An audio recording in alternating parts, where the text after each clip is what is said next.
Now a certain man was ill, Lazarus, who lived in the village of Bethany with his sisters Mary and Martha.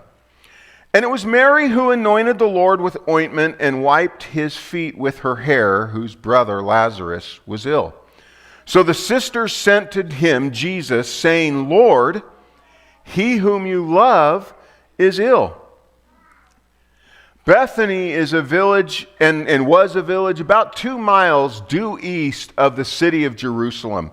And it's a place where when Jesus was in the Jerusalem area, that's where scholars believe he spent all of his time, was with this family, Lazarus, Martha, and Mary.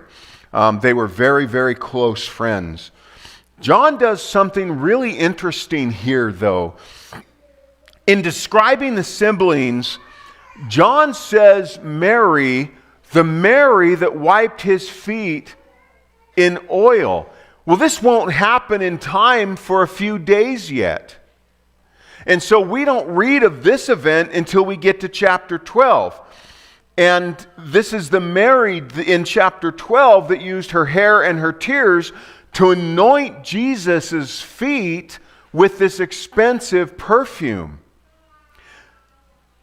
This story must have become incredibly well known from the time of Jesus' crucifixion and resurrection until John writes his gospel, for him to use this scenario, this story, as an identifier of which Mary he's talking about. So Lazarus gets very, very sick to death. And Mary and Martha send a messenger out to find Jesus. They probably sent a number of messengers out to find Jesus. And he was out ministering on the east side of the Jordan River, which was a several-day walk from where they were, to tell Jesus that Lazarus, his very, very close friend, was seriously ill and needed his help. Verse 4. But when Jesus heard this, he said, "This illness does not lead to death. It is for the glory of God, so that the Son of God may be glorified through it." Now, if you know the rest of the story, you know that Jesus telling his followers that Lazarus' illness doesn't lead to his death is a little hinky, because Lazarus is going to die. We know that, right? So, is Jesus contradicting himself? Was he wrong?